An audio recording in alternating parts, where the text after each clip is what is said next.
ഏതായി തീവ്രവാദം? എന്താണ് ഈ തീവ്രവാദം?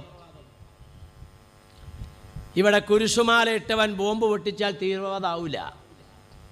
ചന്ദനക്കുറി തൊട്ടവൻ ബോംബ് പൊട്ടിച്ചാൽ തീവ്രവാദമാവില്ല.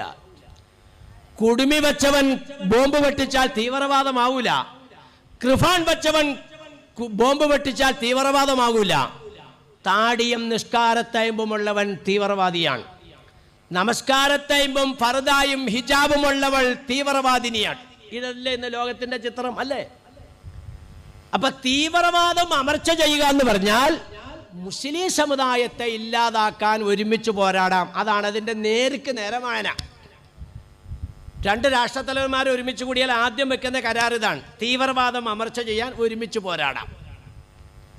ഇങ്ങനെ ആഗോളതലത്തിൽ എല്ലാവരും നിങ്ങൾക്ക് എതിരാകുന്ന ഒരു കാലഘട്ടം, എല്ലാവരും ഒരുമിച്ച് ഒരു ഭാഗത്ത്, നിങ്ങൾ മാത്രം മറുഭാഗത്ത്. അങ്ങനെയുള്ളൊരവസ്ഥയല്ലേ?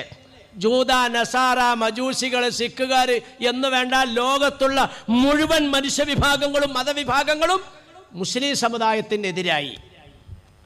ചിലർ പറയും അത് നിങ്ങളുടെ കയ്യിലിരിപ്പോണ്ടിട്ടാണ്.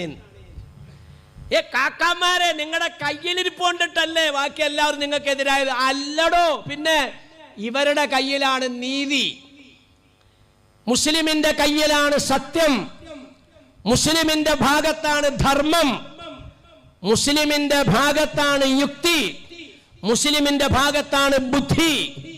ഇതെല്ലാം മുസ്ലിമിന്റെ ഭാഗത്താകുമ്പോൾ മറുഭാഗത്ത് ഇതിന്റെ എല്ലാം നേരെ എതിരാണ്. നിങ്ങൾക്ക് വിശ്വസിക്കാൻ പറ്റണില്ല അല്ലേ? ഞാൻ ഒന്ന് രണ്ട് ഉദാഹരണങ്ങൾ പറഞ്ഞുതരാം, അപ്പൊ നിങ്ങൾക്ക് വിശ്വാസമാവും. ഇത് ഇന്നുള്ളതല്ലടോ. ഈ മുസ്ലിം സമുദായം ലോകത്ത് ന്യൂനപക്ഷമായി ഒറ്റപ്പെടുക എന്നുള്ളത് ഇന്ന് തുടങ്ങിയതൊന്നും അല്ല.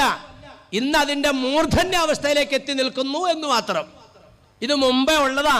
അതാ ഖുർആനിന്റെ പരാമർശം. ഇത് അൻതും ഖലീലും മുസ്തദഅഫൂന ഫിൽ അർളി തഖാഫൂന യതഖത്തഫകും അന്നാസ് ഫആവാകും വഅയ്യദകും ബിനസ്രിഹി വറസഖകും മിന ത്വയ്യിബാതി ലഅല്ലകും തഷ്കുറൂൻ. മനുഷ്യരെ, നിങ്ങൾ മനസ്സിലാക്കണം, ലോകത്ത് മുസ്ലിം സമുദായം എന്നും ന്യൂനപക്ഷമാണ്. സത്യം പറയുന്നവർ ന്യൂനപക്ഷമാ, അസത്യം പറയുന്നവർ ഭൂരിപക്ഷമാ. നീതി നടപ്പിലാക്കുന്നവർ ന്യൂനപക്ഷമാ, അനീതി നടപ്പിലാക്കുന്നവർ ഭൂരിപക്ഷമാ. സമാധാനം ആഗ്രഹിക്കുന്നവർ ന്യൂനപക്ഷമാ, സംഘർഷം ആഗ്രഹിക്കുന്നവർ ഭൂരിപക്ഷമാ. സ്വർഗത്തിന്റെ അവകാശികൾ ന്യൂനപക്ഷമാ, നരകത്തിന്റെ അവകാശികൾ ഭൂരിപക്ഷമാ. ഖുർആൻ പറയുന്നത്